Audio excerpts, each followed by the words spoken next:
ನಮಸ್ಕಾರ. ಜಿನಿ ನ್ಯೂಸ್ ವೀಕ್ಷಕರಿಗೆ ಸ್ವಾಗತ. ಅಮೆರಿಕದ ಅಧ್ಯಕ್ಷ ಡೊನಾಲ್ಡ್ ಟ್ರಂಪ್ ರಷ್ಯಾ ಹಾಗೂ ಉಕ್ರೇನ್ ನಡುವೆ ಮೂಡಿರುವ ಬಿಕ್ಕಟ್ಟು ಪರಿಹರಿಸುವ ವಾಗ್ದಾನ ನೀಡಿದ್ದಾರೆ. ರಷ್ಯಾ ಹಾಗೂ ಉಕ್ರೇನ್ ನಡುವಿನ ಯುದ್ಧವನ್ನು ಕೊನೆ ಕಾಣಿಸಲು ಪ್ರಯತ್ನಗಳು ನಡೆಯುತ್ತಿದೆ ಎಂದು ಅವರು ತಿಳಿಸಿದ್ದಾರೆ.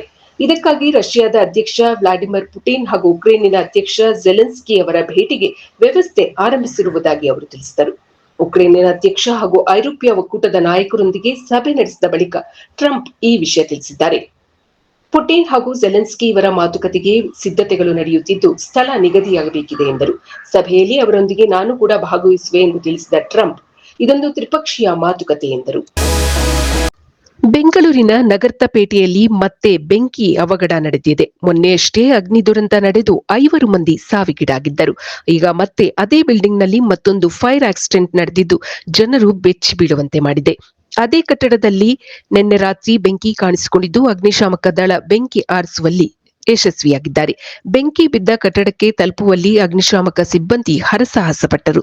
ಕಿರಿದಾದ ರಸ್ತೆ ಹಾಗೂ ಚಿಕ್ಕದಾಗಿರುವ ಬಿಲ್ಡಿಂಗ್, ಹಾಗಾಗಿ ಸಿಬ್ಬಂದಿ ಆ ಸ್ಥಳಕ್ಕೆ ಹೋಗಲು ಆಗದೆ ಬಹಳ ಕಷ್ಟದಿಂದ ಬೆಂಕಿ ಆರಿಸುವಲ್ಲಿ ಯಶಸ್ವಿಯಾಗಿದ್ದಾರೆ. ಒಂದೇ ದಿನದ ಅಂತರದಲ್ಲಿ ಅದೇ ಸ್ಥಳದಲ್ಲಿ ಮತ್ತೆ ಬೆಂಕಿ ಕಾಣಿಸಿಕೊಂಡಿರುವುದು ಹೇಗೆ ಎಂಬ ಪ್ರಶ್ನೆ ಸಹಜವಾಗಿಯೇ ಮೂಡಿದೆ.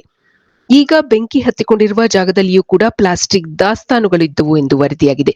ಬಿಲ್ಡಿಂಗ್ನಲ್ಲಿದ್ದ ನಿವಾಸಿಗಳನ್ನು ಸ್ಥಳಾಂತರ ಮಾಡಲಾಗಿದೆ. ಕರುನಾಡಿನ ಹಲವು ಕಡೆ ಇನ್ನೂ ಧಾರಾಕಾರ ಮಳೆಯಾಗುತ್ತಿದೆ. ಮಳೆಯಿಂದಾಗಿ ನದಿಗಳು ಉಕ್ಕಿ ಹರಿಯುತ್ತಿದೆ. ಉಡುಪಿ ಜಿಲ್ಲೆಯಲ್ಲಿ ಮಳೆಯ ಆರ್ಭಟ ಮುಂದುವರೆದಿದ್ದು ಶಾಲಾ ಕಾಲೇಜುಗಳಿಗೆ ರಜೆ ನೀಡಲಾಗಿದೆ. ಉಡುಪಿ ಮಾತ್ರವಲ್ಲದೆ ಹಲವು ಜಿಲ್ಲೆಗಳಲ್ಲಿ ಶಾಲಾ ಕಾಲೇಜುಗಳಿಗೆ ರಜೆ ಮುಂದುವರಿಸಲಾಗಿದೆ. ಹಾಸನ ಜಿಲ್ಲೆಯಲ್ಲಿ ಮಳೆ ಮುಂದುವರೆದಿದ್ದು ಶಾಲಾ ಕಾಲೇಜುಗಳಿಗೆ ರಜೆ ನೀಡಲಾಗಿದೆ.